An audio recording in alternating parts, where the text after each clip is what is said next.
One. All right. Welcome back to another episode of, what is this, the Resolve Podcast or Resolve Radio?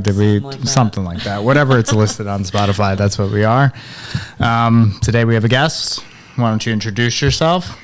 I'm Jenica Siniscalco. I'm a licensed clinical social worker and a psychotherapist in private practice. All right. And since a lot of clients and people in general have an emotional relationship with food, or as you just ranted before, everyone does, and it's no surprise why everyone does. That is going to be the main topic of today, and we're going to get a true professional's take on it. And hopefully everybody can find this a little bit helpful and navigate their problems a little bit better. All right? Cool. So where do we begin on emotions and eating? Well, I guess I'm curious. Deb, Move a little closer to the mic. Okay, got it. Deb kind of mentioned that she hears this frequently, and I'm curious about like what some of the statements are that you hear, if there's some repetitive ones that come up. Well, sometimes people just describe themselves as emotional eaters, and sometimes they'll say something like, well, I had a really tough weekend. I'm an emotional eater. And I'm always sometimes I'm not sure what that means. Sometimes I just assume the stress of everything made them eat more, made them not think about their choices. So it's I get it, because I think what you said before is that all people can be like that. Yeah, right? We all have a relationship with food. So I guess the idea of emotional eating, when I hear that, it's such a broad phrase, Yeah, it ranges from, oh my goodness, I had a rough day at work and hey, wow, I have cold pizza in my fridge. That sounds really nice right now. To, where it goes down the line to a much more significant, disordered eating patterns or a diagnosable eating disorder. And so emotional eating, I think, is a really big umbrella term to describe a relationship with food that doesn't always feel like we're completely in control of it, I guess is probably what it sounds like, but that's what I'm wondering if that's what you're hearing. Yeah, I would think that sounds pretty. I mean, I'm victim to it plenty of times. Well, I think that's it. Who doesn't have a relationship with food, right? We all do. And so for us to deny that we have feelings about food would be really silly and counterintuitive. Never, ever, ever in my personal or professional life have I ever heard someone say, I'm so stressed out, I think I'm going to go eat a bowl of broccoli. Yeah. Never, right? That just doesn't happen. I mean, maybe it But does. why is that? It's a really good question. Why don't we gravitate towards what's good for us? If we're feeling stressed out or we're emotional, why don't we do the productive thing, go exercise or take a walk or just sit down and eat a healthy meal, not a pint of Ben & Jerry's I've found myself plenty of times in the past. Or peanut butter. Poor Ben & Jerry's and peanut butter. They get such a bad rap. They get abused. They really do. It's the drug of choice. Well, I think, so there's a few things that we probably should just break down first. And one of them is just talking about emotions and feeling and talking about the question you just asked, which was really awesome. Why do I go to Ben & Jerry's and not, the prepped meal that I have in my fridge or whatever it is that is quote unquote the right thing that you're supposed to eat. And it's not because it doesn't taste good. I imagine that a lot of the work that you do with your clients is about making food that is good for you also exciting and taste good and not boiled chicken breast and brown rice and whatever it is that I was eating 10 years ago when I thought that I was supposed to be. If you're still boiling chicken with air fryers around, you're really struggling. The only person who gets boiled chicken is my dog. All right, that's fair enough. But why don't we do that? And realistically, just think about what happens. This is probably actually much more Deb's and your area of expertise than mine, but physiologically, what happens when you eat salt and carbs and, fats? You get a nice little dopamine hit.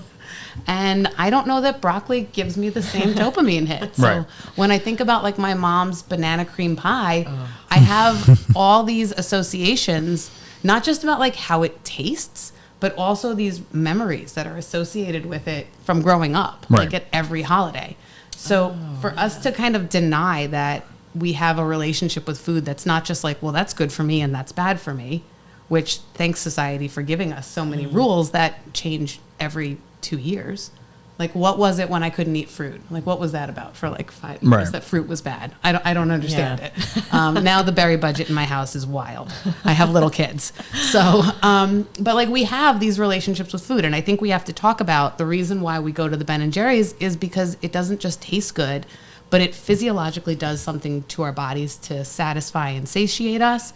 And often we have associations with it because of our like thoughts and memories that make us feel good in the moment or help us when we're feeling sad, and then we remember that, right? Like we don't remember that, like, oh, I ate broccoli and I felt awesome an hour later. Like, that doesn't happen. Right. Like, poor broccoli. Broccoli's getting beat up tonight too. I'll have to pick a different vegetable or something else. Does that answer your question? Yeah. About So then what would be the textbook definition of somebody who is emotional eating and then somebody who has an addiction to food or specific foods? Okay. Or is there even a difference? Is it the same thing? Oh, it's like such muddy waters because when you get into textbook definitions, you start talking about like diagnosis and things like that. And honestly, you put 5 therapists in a room with one person who describes their maybe disordered eating patterns, and you might get 5 different diagnoses of Right. what's actually going on. But I think the piece here about emotional eating is that we all have a relationship with food. The question is, do I rely exclusively or heavily on food when my emotions become intense or as a way to manage my feelings? And I think that's mostly what you are kind of tapping in on without us getting diagnostic or into a very like clinical realm, which is how the feelings interfere with our ability to make good choices. Right.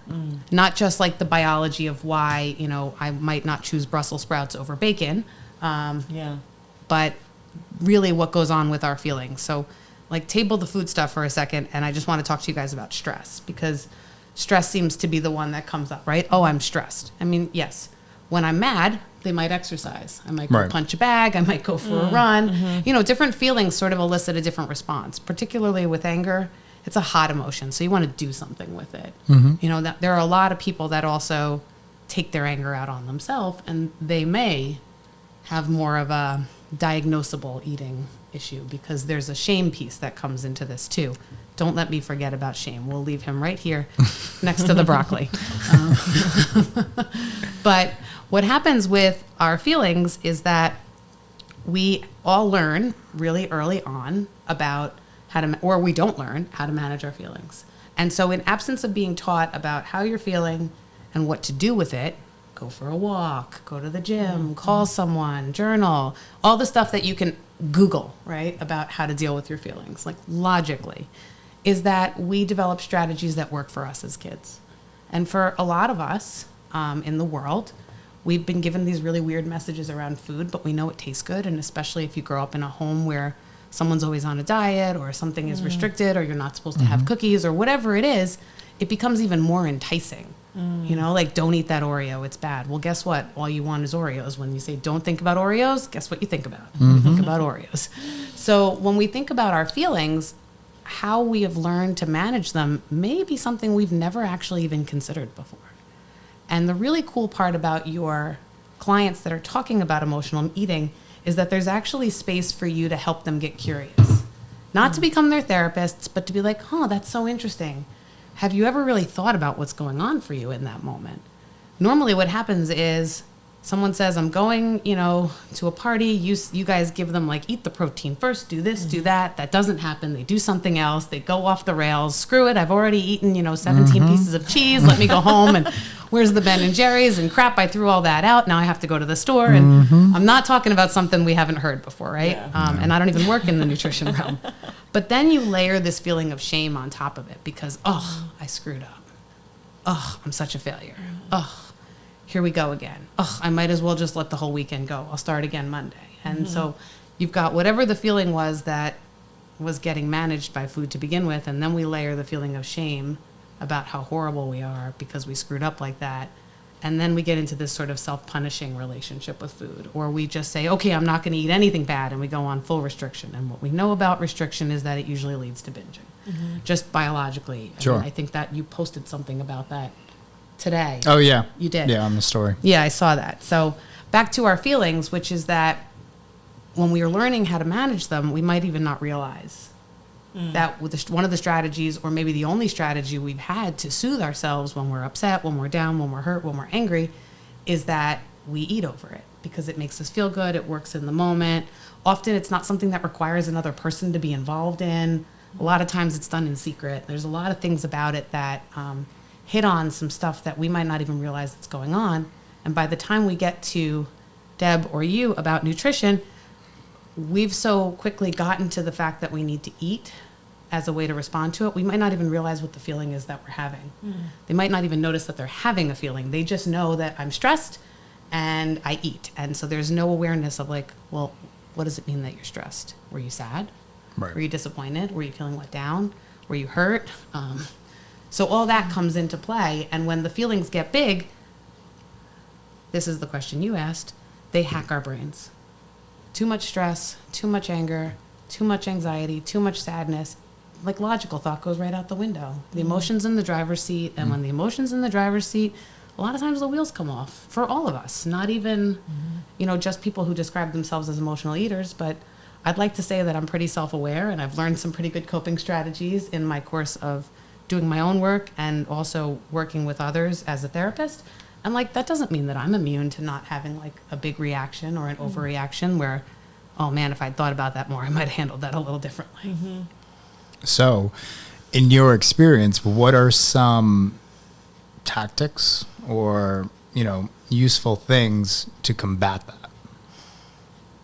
Well, I think the first thing is to start to wonder about yourself and notice. So it's a really good question to start saying like, I do that. I wonder what that's about. Instead of, I do that. There's something wrong with me, which, happens a lot. I remember one time, I mentioned this earlier, I was working with someone and they very much so I'm a therapist. I am not a nutritionist. I am not an exercise coach. Like that There's is not your my disclaimer. realm. Very important information. But we are not therapists. I was working with one of my patients who was very heavy into the realm of losing weight, getting fit, being on a really kind of clean, restrictive diet. And they came in one time and they were like, I did it again. I was like eating spoonfuls of peanut butter last night, like spoonfuls, just from the jar. And Deb's laughing. I feel like this is a story that everybody who works in the nutrition or therapy realm has heard. And why peanut butter, right? Like, so I remember talking to them and saying like, well, just think about it. Like, it's salt, it's fat, it's satiating. And also just think about the act of how you eat peanut butter. Do you eat smooth peanut butter? Because like, what happens when you put it in your mouth? There's like almost like this mouth motion that happens alongside it that like almost mimics like a baby with a bottle, right? There's like a sucking motion to it, and it's incredibly soothing. And that's the first way we all learn to self-soothe, right? Either at the boob or the bottle, we're sucking. And so it hits on some stuff that we don't even know what's going on. And the tactics are to start to wonder, why do I do this? And then we get some information, and information gives us some self-awareness. And when we have self-awareness, then we can start to notice the feelings and make different choices. So I'd love to tell you like there's a 3-step process to not emotional eating, but it is like heavy lifting and work emotionally to give yourself permission to get curious and also to start to just notice when you're feeling stressed. Because there's like no stress, there's good stress. Well, there's no stress. I think about like, if my kid colors on my wall, believe it or not, I actually don't get stressed because I know Mr. Clean Magic Eraser is very good on the wall and it doesn't matter. Yeah. No stress about that. Good stress. My kid takes a purple crayon to my white couch. Yes, I have a white couch and 3 children, 5 and under. It was a stupid decision. But I've seen that couch in action. It's like Scotch Garden. It really is, but I still get stressed about it. So my reaction in that moment, if there's too much stress, would be that I could yell. I could like freak out. I think one time I lifted my child off of the couch by their clothing, holding a plate of steak in the other hand, and walked them back into the other room.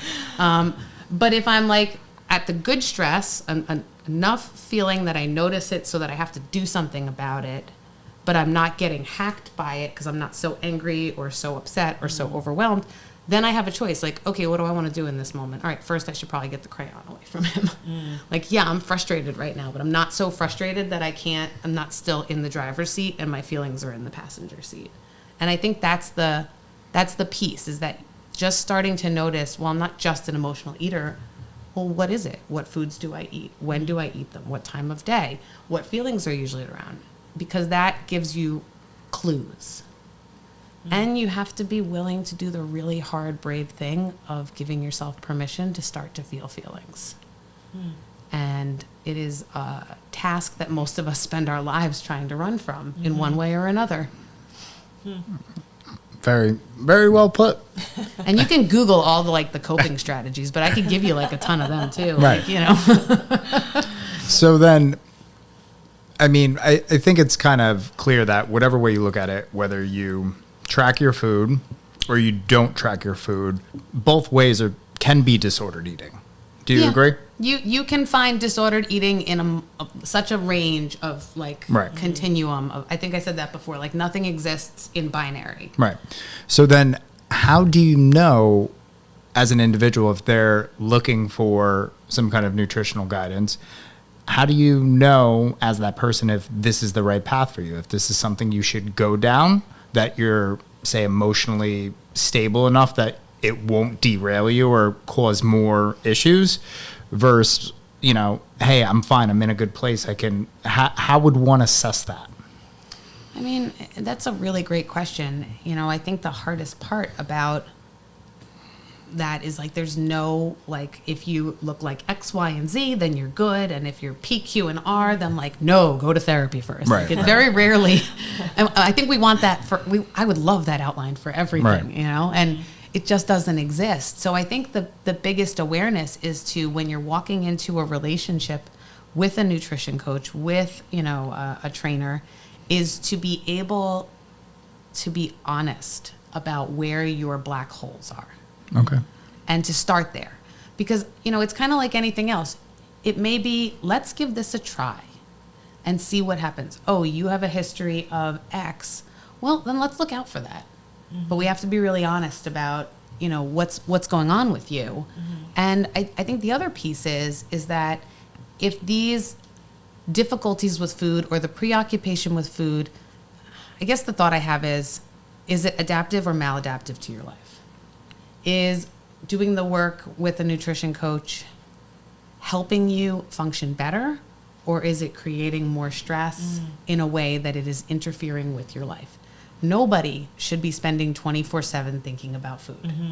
It is an unhealthy way to live, and I would posit that it is a wonderful escape from actually dealing with real life. I mean, when you touch on food and feelings, you start hitting on all sorts of stuff like control and perfectionism, and there's so much, it's so loaded. So I think from the coaching standpoint, I think my comfort level would be in hopes to have a conversation with my clients about being honest about when they're noticing the struggles cropping up, how frequently they're cropping up, what kind of messages they tell themselves about it, and whether or not it's kind of shining a light on something that's been dormant, or if it's really allowing them to feel more empowered. So I will share this. I had gestational diabetes when I was pregnant. And after a lot of years of being an athlete, some of you know me, a lot of you probably don't. I was an athlete for a long time, and I, at various times in my career, had been more focused on my nutrition and food with varying results. It always was not a great area for me. But I had let go a lot of that. I had actually stopped working out. I know my arms are great. It's because I lift babies. It has nothing to do with any other training yet. You can see them in the podcast, I know. So, but when I got that diagnosis, I actually got concerned about having to keep track of my food again. Okay. Oh God, here we are again. This is a place I have sworn off. I don't want to go there. It's not great for me. It doesn't feel good. And yet I found I am in a different place in my life with a different relationship with food due to a lot of different things that I've done, where in fact it didn't create more stress. It actually made my life easier. And it taught me to eat in a way that I still carry with me today, even though I don't have gestational diabetes anymore. Okay. And I do it more intuitively without even having to think about it. But for those months, I had to count carbs, and I had to, track time between meals. And I hated doing it.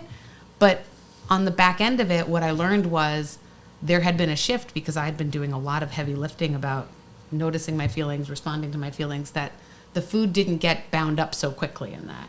And it actually ended up being pretty okay. So I think that's probably a good gauge for you, is to notice when somebody you're working with is struggling with the same thing over and over again, and they aren't really getting any relief from it, to start wondering, well, what else is going on here? Because this is not just us working out and us doing nutrition. There's clearly another piece here. And look, I think everyone benefits from therapy. This is my pitch for therapy. Yeah, there's your plug. Here's my plug. Who wouldn't benefit from 45 minutes a week reflecting on what's going on in your life? Not just what's in front of you, but what's going on internally. Sure.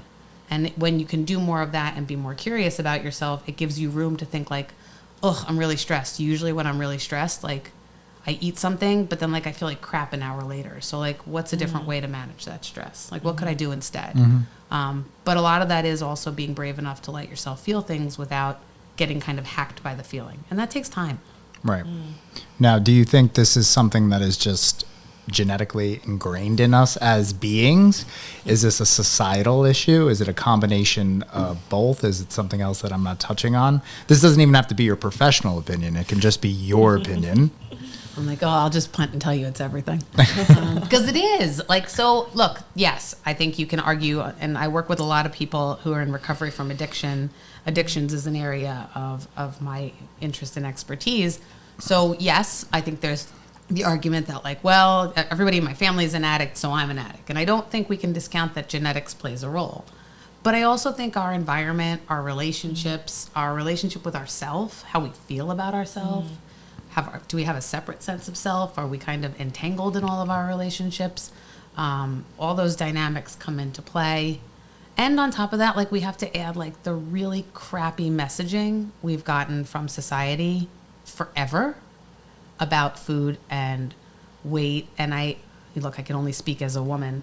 That messaging has, like, I've been aware of that messaging since I was like 5 years old, and not particularly because it affected me, but because it was around me and in the people in my life. And, just the way society talks about women and women's bodies and food. I mean, look, I should not have been eating Snackwell's cookies at 9 years old, but like, I think everyone was eating Snackwell's cookies in 1990. I don't think that was like and I don't think we can discount what that has been for men also. I just don't feel like, I was as aware of the impact on men with the messaging around food and body image and masculinity and how intertwined that is. But it is much more clear today in my life that I can see that it is not exclusively a women's issue, but that society sends a lot of messages to all of us that are confusing and often make us feel really crappy about ourselves. And like all these filters, like, I work with a bunch of teens, and like reminding them that like the internet is not real is a very common refrain. Is there any hope for us? Doom and gloom. Is there any hope? Are we going to find a way out of this, or are we going to be forever damaged? I mean, look, damaged is a rough word. Well, I mean, it sounds like we're all damaged goods. We're not good for anything. No. I mean, so. We beat up ourselves. We overeat. We do. We're learning, and I think the thing is that, like, can I speak for what society is going to be? No. But what I can say is one of the coolest things about having the unique pleasure of sitting with someone in a room weekly or more than once weekly over a really extended period of time is getting to watch them start to get curious about themselves. And when we get curious about ourselves, like it's like putting UV light on like germs, how it like destroys them. So like being curious about ourselves, I have a colleague who says shame shuts down curiosity. And what you're talking about is shame. Okay. We beat the crap out of ourselves. We think we're not good enough. We're always striving for more. And yeah, a lot of the messaging out there supports that. But like not all the messaging, but you have to look for it. Right. And on top of that, being curious about yourself is like the antidote to shame, because if I can say, oh, let me look at this, well, then it's no longer hidden. It's no longer secret. It's no longer keeping us stuck. If your clients are having a conversation with you about emotional eating, there's room for them to talk to you about the shame messagings that come with it. I'm a failure, I'm fat, I'm this, I'm that. And like start to help them see how much that messaging is a distorted view from the feeling, right? Like they're not actually those things. Right. That feeling really is like putting a filter over everything. And it's like putting the yucky filter, not like the fancy, nice Instagram filter.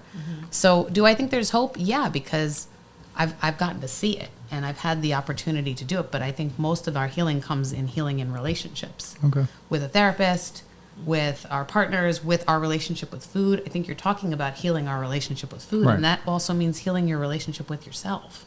And many of us are not gentle. And you may hear, well, I do better, like, if you push me and you're not nice to me and, like, I'm like, you know, like, oh, just be tough on me. I'm better with a tough coach than a nice coach. And, like, I'd argue that, like, that messaging just kind of compounds the messaging that you're probably already telling yourself, which is really less gentle. So Deb's thing today about her morning routine, I watched it and I was like, oh, I'm so envious. Oh, I want like a cold tub and I want grounding. And It took 25 years. And like I looked at my sad cup of coffee at 9 a.m. that wasn't drank and was cold because I have 9-month-old twins and a 5-year-old.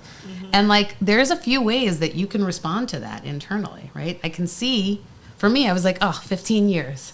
Like 15 years, I'll get that. I'll ask Deb how I get the 3-minute version of that now, but I'll get that. But like, I can see another version where someone says like, oh, what's wrong with me that I can't do that? See how screwed up I am? Like, see how much worse I am? See how much better she is? Like, and that's shame. And like, when you can catch those messages. That wasn't my intention. It definitely was not your intention. You just put down everyone on Instagram. Without realizing You it. are all peasants. You don't have a morning routine like me. You will never be as great as me. So let's ask Deb, how many days in a row do you actually do that? Every day. I do it every day, but my kids are all adults, and I encourage them to do it too. They don't, like, I come in the cold tub, then make you feel better. It really does. I don't care what anyone says. No, That she's cold right. tub is, She's right. She's right. What? About cold. Oh, yeah. You're it stressed, makes get in the me- shower. Hold ice cubes. Go jump in a cold pool. Like you're not wrong about the 5 senses stuff. Like if you Yeah. can get a sensory experience, it responds to your nervous system. And that's what you're doing. You're actually just talking directly to your nervous system. Okay. I mean, I feel like if I can do that for 5 straight minutes at that temperature, I feel like what else, like everything else is easy. If I know that my day in front of me is going to be difficult, it's almost like I have to get in that cold tub right now so I can feel like I can do whatever is in front of me for the day. So that's, you know, and I read some things about it. There's different research done on it. Some people disagree with it, but I think that they're just babies and they don't want to get in the cold, so that's why they say it. Good job being passive aggressive. I'm right here. So, but like, here's my how my brain heard what you just said. Yeah. I notice when my body system gets stressed. I think about a tough day, and I can physically feel the stress in my body. So that means your sympathetic nervous system is kicked on, and that's where the adrenaline comes in, and that's the fight and flight, and we hear all about that. Or I guess fight, flight, fawn is the third one. But the parasympathetic, if the sympathetic, the stress goes up and is the gas. The parasympathetic is the brake, which is when cortisol gets released. Which, by the way, when we cry is in our tears, which tells you why crying is cathartic. But what we know is that grounding, 5 senses, touch, taste, sound, smell, sight, is how we settle the nervous system. So getting in a cold tub for you is you pumping your parasympathetic brake. It slows you back down. It settles you. Grounding is settling to you. The routine around your coffee, because you probably have a ritual around it, Yeah. is very settling to you. So what you're essentially saying is, I have learned what works to settle my nervous system down. And when you're talking about emotional eating, we're talking about when we're dysregulated and when we're not settled. So I mean, I think some people get up in the morning and they go for a run right away, or some people meditate. I have a friend who meditates every morning. Some people get up and they read, and there's just all different things that you can put into your routine. That's what I was trying to say, that are helpful to you. But yeah, I didn't want it to come across as like It didn't. it didn't. It's just a good joke right now. It didn't. And on top of that, it's a great way for me to talk about how easy it is to get hacked by like the shame monster and your feelings. So if I don't realize how envious I am, I can Right. get like pissed off and say like, look at her trying to be, you know? Right. you could say that about any Yeah, right. And influencers. like the internet is like a wonderful place to either beat the crap out of yourself, Right. or it's a place to kind of recognize that you have space to notice these feelings as they come up, and then what do we do with them? And that's really, if you get the opportunity to have a relationship with a therapist, particularly therapists that are able to talk in the relational sphere and not just about like, here's a coping strategy, which are necessary, right? We need coping strategies. But what you want also is to have a relationship to start to recognize some of these things and talk through them and not have to struggle with them by ourselves. So that's why I think everyone should go to therapy. Yeah. Plugged again. Plug number 2. Okay, so I don't want to go down a whole rabbit hole with this, but we're mainly talking about emotional eating and food. Now, there's some people who just, while we're on the subject of stress, they don't take it out on food. They have a different substance of choice, whatever that may be. So you probably, the answer I'm going to want for this, you're probably not going to give me. You're going to say, because there's nothing textbook, but emotional eating and addiction, Yes. are they parallel? So they're not exactly identical, because I think it would be hard to put anything and say, well, this is exactly that. But what we do know is that for women, and I know this more for women than men because of the women in recovery that I've worked with, more often than not, when you talk to someone who's struggled with substances of other kinds, food's in the mix. And guess what else is in the mix? Sex is in the mix. And they're all in the mix because we're talking about pleasure and pain. So do I think they track exactly? No. But they use similar systems? But I think the point is that there are all ways to get out of ourselves, right? I could say, oh, the guy who likes to run 100-mile races is probably also trying to get out of themselves. Is that another little passive-aggressive comment at somebody? No, actually, my husband does not do 100-mile races. Didn't he? Weren't you saying he wanted to? He does. I'm right. trying to pump the brakes on it. But, like, aren't we all? I think the point is, right? Like, it's not all pathology, right? We're all, it's a continuum. We're all kind of using these strategies, some more adaptive than others. And it's, can we, like, know our own blind spots? And can we start to get curious about them? And I do think that probably if you are struggling with a relationship with food, it speaks more to the food being... So in AA, they say, from working in rehabs, in AA, they say in one of the literature, the bottles are but a symptom, right? The alcohol is a symptom of the problem, and the problem is me. That's sort of like the AA idea when you look at the AA literature. So like heal the self. The alcohol is just one like big glaring red flag that there's a problem with the self.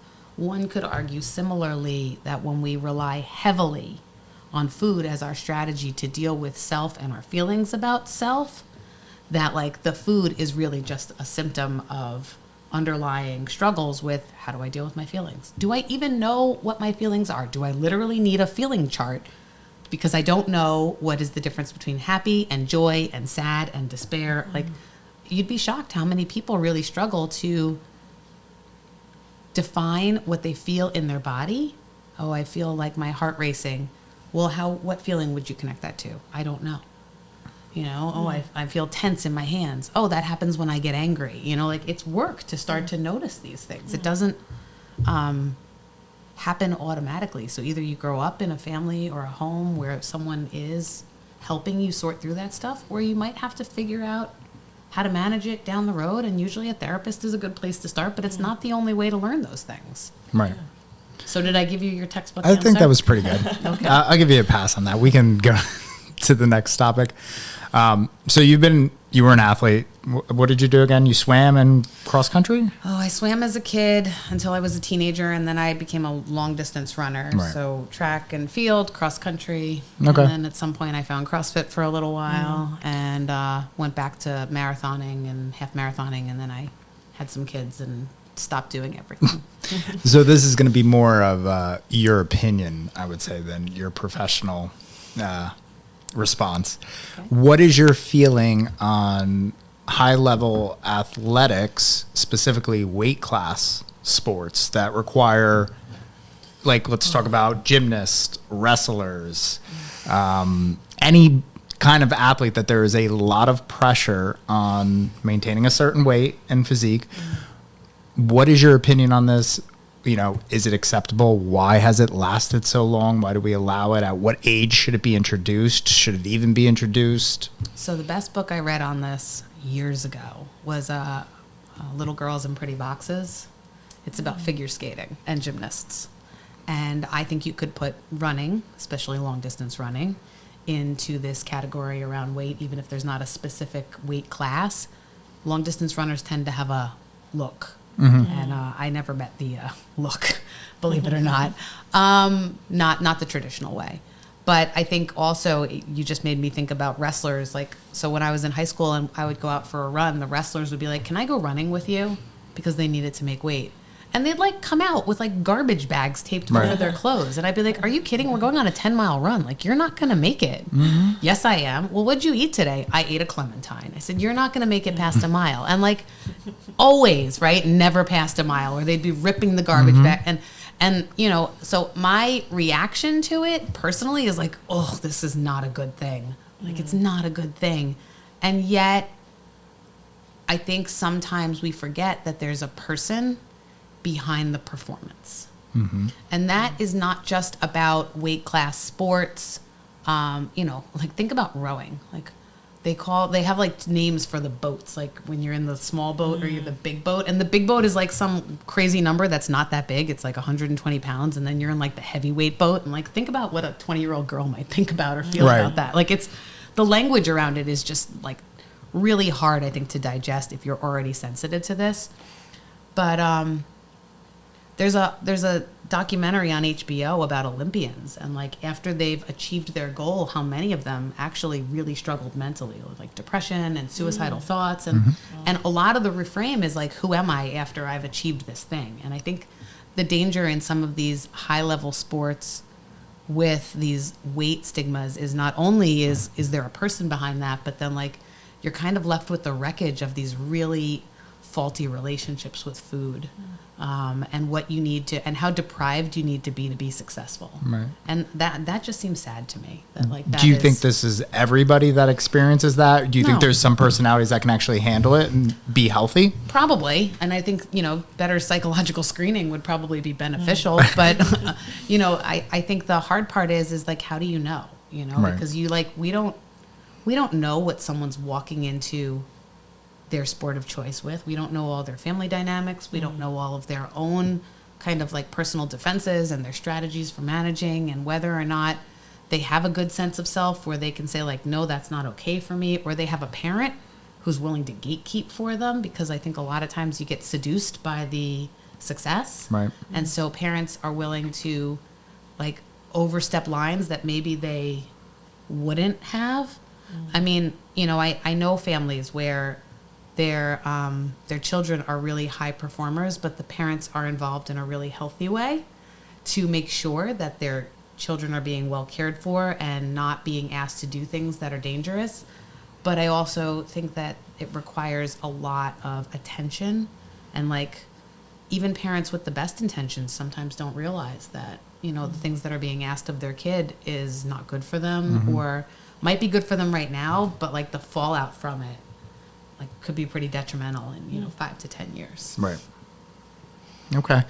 Once again, answered well. I'll give you that. Okay, that's good. I'm getting an A. This was going to be a little bit trickier of a question, all right? And don't say anything that... I'm in the hot seat. Yeah, don't feel like you worried on how you answer it. But, while we're talking about emotional eating, and we've touched on body types a little bit, and, we know disorders come out of that. Did you see that Gatorade commercial that was very hot, like maybe a month or two ago? You are supposing that I actually get to watch TV these days. Well, there was a lot of controversy around it, even if you opened up social media. I did not see it. Okay, so it was showing a bunch of people exercising, promoting Gatorade. This is not about Gatorade. And there was a heavyset woman doing yoga, and she was highlighted in the commercial. Now, obviously, the world was split with opinion on this. There were the people that said, well, you shouldn't be showing that because that's not healthy. And if we're talking about, exercise and fitness, that's not it. That's not the ideal body type. But then there's the other side of people where they're saying, hey, we need to accept all bodies and we can't put the heavier bodies down because that will prevent them from working out and, making a lifestyle change and all that. What are your thoughts on all this where the world is divided in this whole body shaming and all that good stuff? So I follow this. I get newsletters from this woman who used to be a writer for women's magazines and the New York Times who, her name is Virginia Soul Smith. And so this is the counter to the world that thinks that's not okay. Right. She really is the idea that like health is not always determined by your body size, and that like she's someone who lives in the bigger body and really gives the perspective of how hard it is to live in a bigger body and what comes into play of that. Not just like I think some of the messaging that probably came up from that commercial about people being lazy or being unhealthy or whatever. I think it's really hard because genetics play a big role in how our bodies are. So I will use me as an example because I joked about my arms before and everyone's always like, oh, what do you do? Right. Honestly, if you looked at a high school yearbook of me, my arms looked the same. And I was a long distance runner in the 90s who we weren't lifting weights. This is just I was a swimmer, yes, and I was an athlete at a young age, so I know that had a role in how my body developed. I also know what my family genetics are, and so everyone's always like, "Oh my God, I love your arms. What do you do?" And it's embarrassing to be like, "Nothing." Nothing. How does that make you feel? Don't make us therapists look bad with that question. I hate that question. How does that make you feel? Blake, we can talk about that. Yeah, later. So I think, genetics play a role in this. So to say that because someone lives in a bigger body, that must mean they're unhealthy or that there's something wrong or that they need to change their body is really crappy messaging. I think it breeds shame. I think all it does is kind of put people in the dark. And what it also does is lead to this, when I get in shape, then I'll go to a gym mentality, which never happens. So then, it kind of, look, this has tentacles that go everywhere. Sure. Like Stranger Things. If you don't have bigger sizes for school, for workout, for uniforms for kids in high school, how are you going to get kids to want to play? There's all sorts of stuff associated with the shameful messages that come if you already live in a bigger body. Right. And so, I think there's probably a lot of opinions about everything, but I sort of have some feelings about opinions being kind of what? Everyone's got one. And I think, it's really unfair that we peg anyone with a broad brush. Sure. So, to realize that actually I have a lot of privilege in the body that I am in. And the way I carried pregnant, the way my body responded post-pregnancy. How did you do that? If I'm honest with you guys, I ate a lot of Oreos. I didn't sleep a lot, and I ate a lot of Oreos. I don't eat a lot of Oreos now. The Oreo phase is over. Is it the Ben and Jerry phase? No, it's not. Actually, wildly, you're going to laugh. So I'm really into... It's totally separate. I'm really into Uncrustables hazelnut spreads. The Uncrustables with hazelnut spread in them, which I know you guys in your brain are like, oh now, my God, I'm dying. Do you freeze them or do you eat them? So sometimes I won't even wait till they're defrosted and I will eat them. Yeah, that's a thing, eating them frozen, right? Yeah, it's not as good. No? But Okay. so the hazelnut spread ones, they're really just great sugar bombs. But I also eat a crap ton of raw vegetables because I really do like them. Now, do I come home after a long day and be like, oh my God, give me cucumbers? No. But like, there's a balance to my diet now. I have no idea how I got off on that aside. That's all right. But back to health at every size, which is that like, so here it is. I don't demonize food. I don't. You know what? Like for me, the Uncrustable hazelnut spread has as much value in my life as the cucumbers and the red peppers that I love to eat all the time. And so I think the idea of I get to a place where I recognize that one, I have a lot of privilege. I have no business having a judgment on someone else's body because I have no idea what it's like to live in their shoes. And also that, you know, how it looks might not be how it is. People look at me and think I must work out. I really don't right now. I did start riding the Peloton a little Good for bit, you. but it's like 3 times a week. It's better than nothing. 15 minutes, and it's mostly because I know that it helps my stress level. Better than nothing. But I think, you know, when we assume that someone who lives in a bigger body must be unhealthy or must not be taking care of themselves, or that their high blood pressure must be related to their weight, when we know that there are so many other factors that come into play about health conditions, I think it gets very messy. And I'm really sad that the Gatorade commercial got that reaction. Also, like, I don't know, I have some feelings about Gatorade. Well, no, this wasn't. I'll keep them to we're myself. not bashing Gatorade. Yeah. No, I drank Gatorade for a lot of years. Yeah. My kid loves Gatorade right now. Like I think It's we got need a stock purpose in for Gatorade. certain things. Yeah, there's no reason for a 5-year-old to need Right. Gatorade, but it's okay. He loves it. But I mean, it was even with clothing for a while. There was an athletic wear that started advertising clothes in plus size models or, you know, heavier size models. And, you know, I get it. A lot of people were outraged at first, but how do you think those individuals are going to want to start working out if they don't start seeing the clothes that they will potentially wear on bodies that look like them? Forget working out. How do people that live in bigger bodies find clothes if you don't advertise them? That's true too. And like sell them in the stores because they don't. You have to go online and you have Right. to order multiple sizes. And so if you really actually just want to have an awareness of what it's like to live in a bigger body, this it's called Burnt Toast is her Virginia Soul Smith's thing that comes out, and it's just been really eye opening for me to read about some of the challenges and difficulties of living in a bigger body, whether you want that body to look different or you really proudly kind of want to stay in the body that you're in. And I think the hard part is that there's very few things that are neutral. Broccoli is not neutral. Some people love broccoli, some people hate broccoli, right? I hear like, oh my God, put it in an air fryer. It's the greatest thing in the world. Not for me. Give it to me raw. But like, so no ad is going to be neutral. Everyone's going to have a reaction, but that doesn't always mean that people's reactions should be given a lot of like credence because at the end of the day, it's really none of our business, Sure. right? People are going to talk. Yes, they are. But, you know, they just spark the comments, and we live in an internet age where everybody sees everything and everybody's arguing with everybody in the comments about their opinions, and It's very weight easy. and health is It's very a hot easy. topic. Yeah, and they always have been. It's just looked different over the years, Sure. right? Like they've always been a hot topic. It's always been a place where people feel they are entitled to talk about and say things about people in ways that they never would. The amount of people that had things to say about my body that I didn't know when I was pregnant was astounding. It was wildly uncomfortable.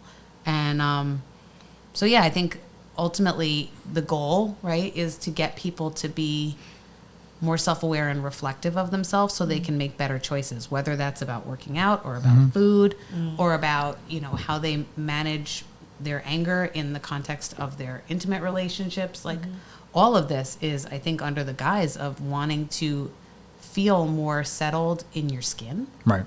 which is a big task for all of us. Do you think the world is getting to a better place? I mean, because like you just said before, it's kind of changed over the years of tolerance, acceptance, views, things like that. Do you think it's gotten worse, stayed the same, getting better? Once again, is there hope or? I think I couldn't be a therapist if I didn't have hope. Okay. There Honestly. you go with those answers. I mean, I just think it's true. Like, I don't think I could do the work I could do if I didn't believe that there was something innate that we all might want to move towards for ourselves. Can I speak to society at large? No, I can't. But in your opinion, you see the way the tide turns and all that. Do you think it's getting better? I think there are things that have changed for the better. Okay. Yes. Do I think people's reactions to them have caught up to the changes that are for the better? No, but I think we're going to wrestle with everything. Nothing comes easily Right. to us. Most stuff has claw marks on it by the time we're willing to let it go or let it be in there. You know, it's pretty mangled before we get to like that place usually. What do you think has changed for the better? I actually, if you're asking my personal opinion, I think seeing real bodies on TV for any ad and in any show is really healthy. I think the idea that like things like eggs and fruit are not bad anymore is great because like we don't need to judge food already more than we already judge ourselves. Right. I think the idea that exercise is being introduced to kids differently and younger, and there's a lot more awareness of making sure that it's available is awesome. I also think that like turning kids into professional athletes at like 7 is terrifying because, you know, if your kid is good at a sport, all of a sudden it becomes their life. And I'm not so sure that that's great. But I think a lot of this is about having good gatekeepers and at least one good, strong adult in the lives of our kids to help make sure that they don't get too swept up in whatever it is. I think you guys did actually a really great job of that, Deb. I got to kind of watch some of it firsthand, you know, Deb and Vic as parents in how they navigated having some pretty successful kids. So, but I think it's hard. And I think that nothing, you know, the wheels of justice move slow. Well, like the wheels of change in society move slow. What would you like to see catch up? Oh God, you're asking me things that like I don't even have the brain space.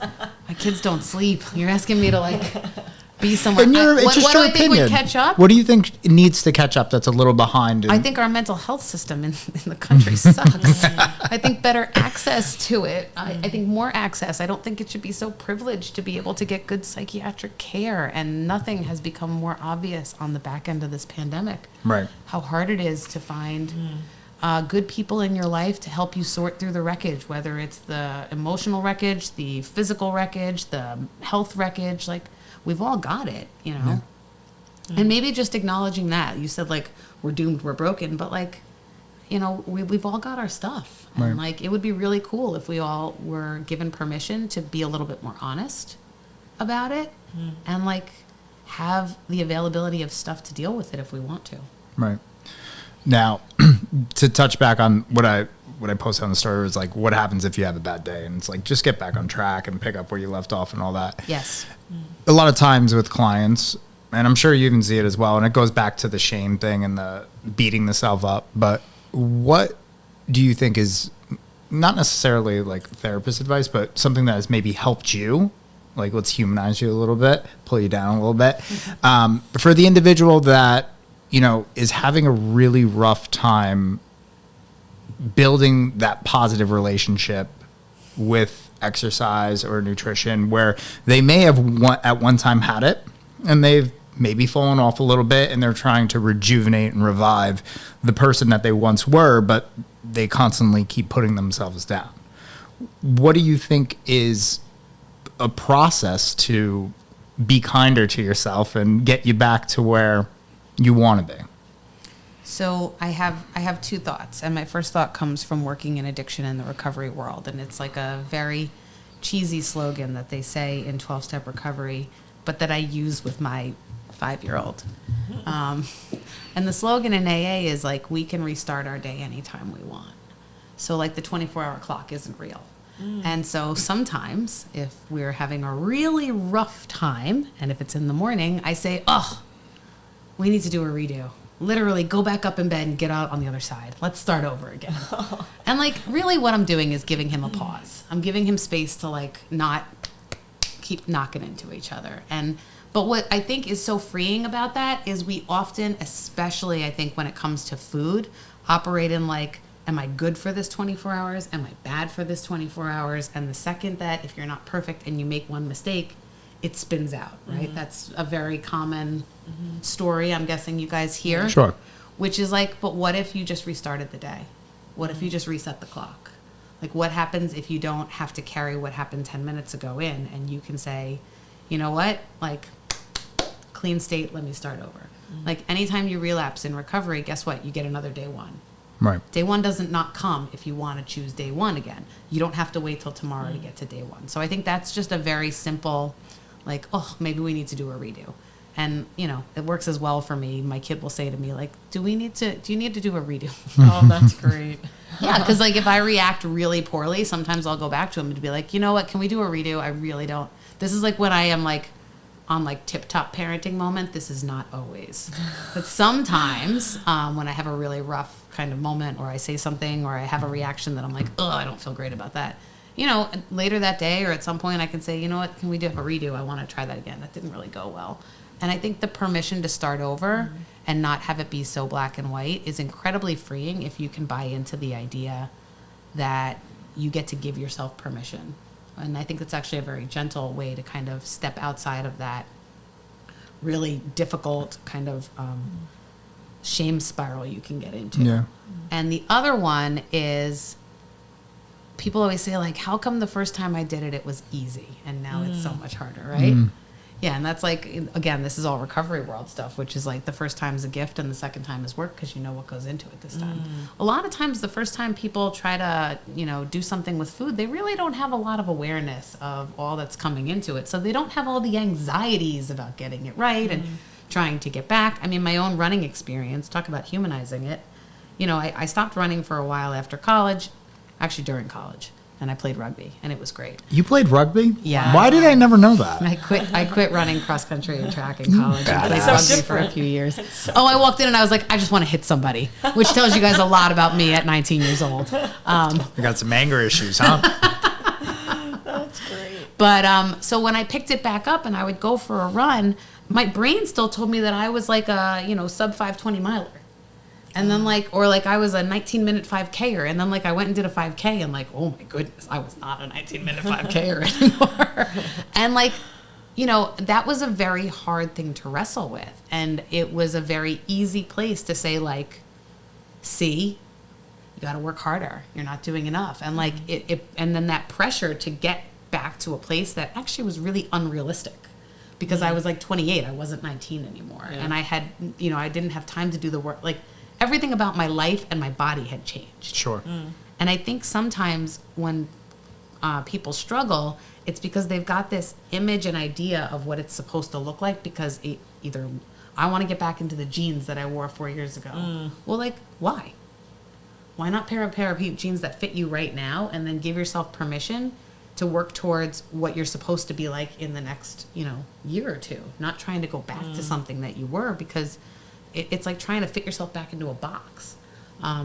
So I do think that realizing that when you have more awareness, sometimes it's a good thing, but it actually can get you in a lot of trouble. And it often usually means we're holding on to trying to be something that might not be a reasonable or realistic expectation for yourself. When I stopped trying to be a 19-minute 5Ker again, running got a lot more fun. And I think that's a piece of this too. If it's not fun and it's punishing, that's a really big red flag that something's going on. That's not a really good place to be in because they're paying you guys good money for your expertise and care, but it shouldn't suck the whole time. Right. Therapy is hard. It is hard work.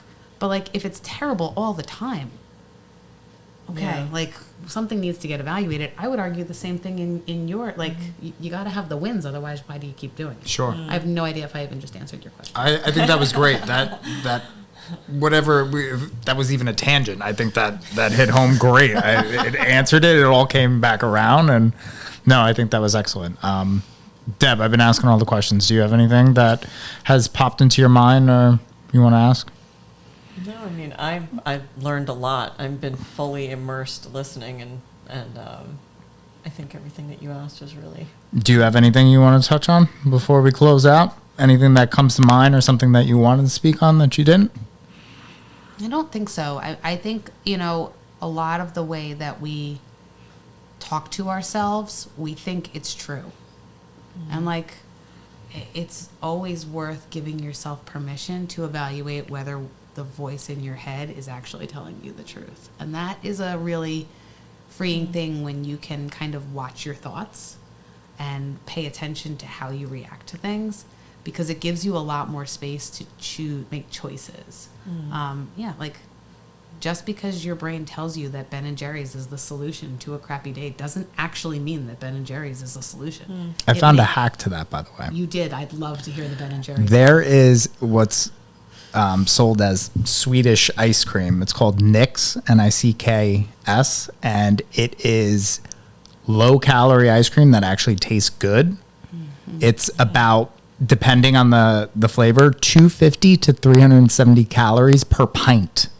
So do you eat the whole pint? Oh, yeah, it's totally disordered and fucked, but... Yeah, I have to tell you, I'd rather have 3 spoonfuls of like full fat, everything Haagen-Dazs, because here's the other piece, totally separate. But like, I think when you're emotional eating, you're not enjoying food. But what if I am enjoying it? Well, then you're not really emotional eating. You're just trying to like sidestep. You want to know what my tactic is? later. I throw the lid away, so the pint must get finished.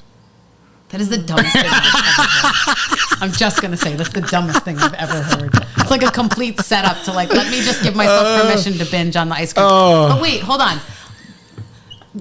I want you to ask, when people tell you they're emotional eating, did you enjoy it? I want you to start asking that question, because if they're enjoying their food, they're probably not entirely emotionally eating, because emotional eating by nature has nothing to do with actually tasting the food. It is filling something inside. I mean, that's sort of my very quick and dirty. I remember talking to a friend of mine. She was very frustrated that someone in her life had bought her a birthday cake when she was struggling with her weight. And I remember saying to her, like, don't hate, eat the cake. And she laughed and she was like, you know what, you're right. I can't eat the cake right now. I'm going to have to wait until I'm done being pissed about the fact that they didn't listen to me. That way I can enjoy the cake. Because the other option is you eat the cake, but like you don't enjoy the cake. Like you eat the cake out of spite and you eat the cake out of anger. And like that's no fun. And that's not mindful eating. That's absolutely emotion driven.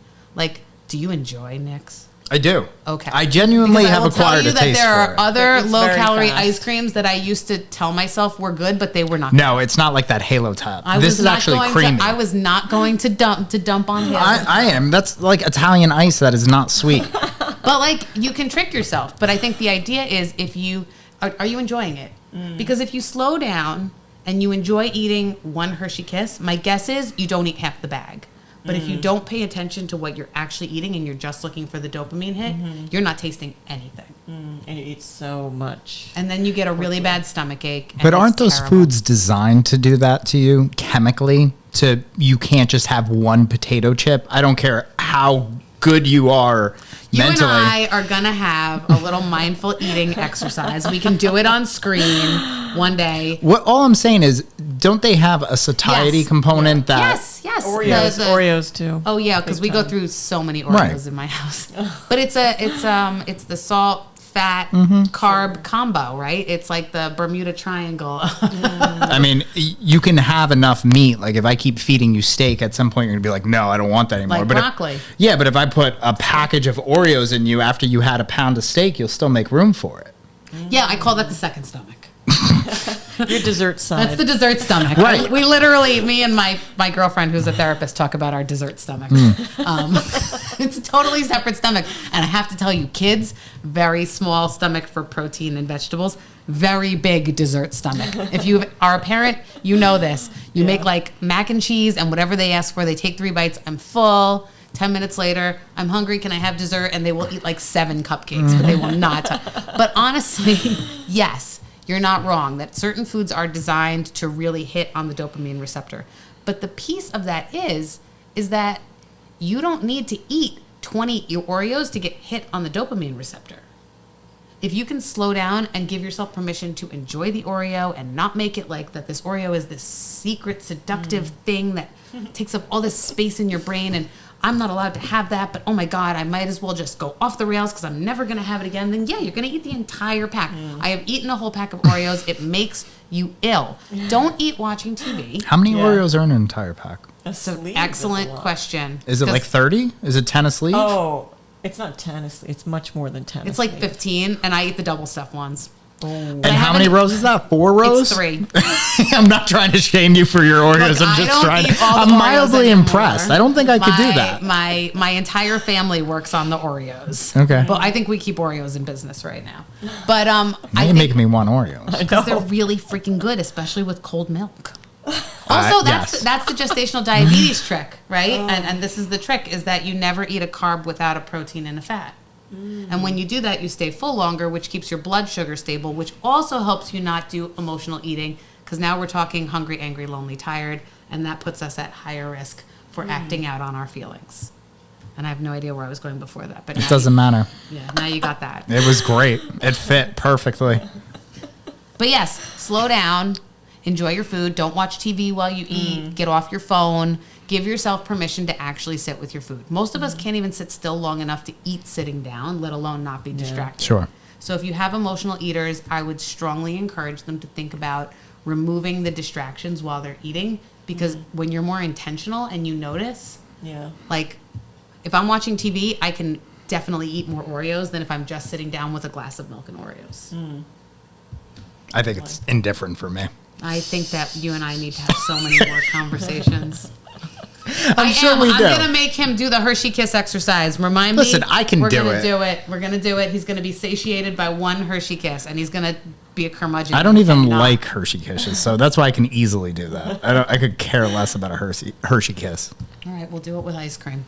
Okay, well that's why I don't buy it. If it's not in the house, I can't have it. I don't look for it. I don't want it. Then you eat the whole pint of fake ice cream in response. Talking to your mic if you're going to lecture me, so everybody can hear. But then you eat the whole pint in response to that because you've restricted it out of your life. But I enjoy the fake ice cream now. I don't even feel like I need a need for Ben and Jerry's. I'm cool with it. I think this might be where you and I fundamentally differ Maybe. on how we perceive like what would be considered in the realm of like this is a food without like a flag next to it, right? Like in my mind, I would put the Oreos next to the red peppers and the mac and cheese for my kid and say, here's your meal. It's all neutral. It all has a role. Just like I think the raw vegetables and my hazelnut spread Uncrustables both have a purpose in my life. They don't have the same purpose, but they both have a purpose. But Right. in your mind, there's something about Ben and Jerry's that is off limits, which makes it more seductive, which makes you more likely to try to find dupes so that you get kind of like almost the taste of it. I'd like to get you to a place where it's okay to have like a half-eaten pint of Ben and Jerry's in your fridge that you forget But I go about. through phases where like I'll need to have it and I'll become fixated on it, and then I'm like, whatever. And then I can do without it for months on end. Like it's I wonder what's going on Listen, when you can I do without it know. for months versus when it is more in the forefront. listen, if I know I'm your friend. with I can't be your anything therapist. of our conversations about all the topics in the past, we all know very well I am all or nothing, and I always have been, and that's just the way it is. Well, I'd like to suggest that the world We're is not working as on it. binary as Yes. your brain thinks it is. I know, and that's why I tell people, don't be like me. That's the last thing you want. You don't want to be me. Don't do what I say, not as I do. My mother used to say that to me all the time. I would be like, yes, I finally got her. She's like, do as I say, not as I do. Damn it. Kids watch behavior much more than they listen to words. Yeah. That's true. Yeah. That's true. All right. You got anything you want to close out with? Or No, you good? You said all you had to say? I think I've said more than I thought I would say. Well, it was great. Everything you answered, loved and appreciated it. And there was value in everything you said. happy to come on. Yeah. And Thank you guys. yeah, so if you're not following us already, follow us at resolve_nutrition_and_training. Horrible handle. Sorry. That's all we can get. I'm Blake V94. Deb is What's Deb Up To. And yeah, subscribe to the newsletter also if you don't do that. Go on our website. Thank you for coming. Thanks for having me. Yeah. So-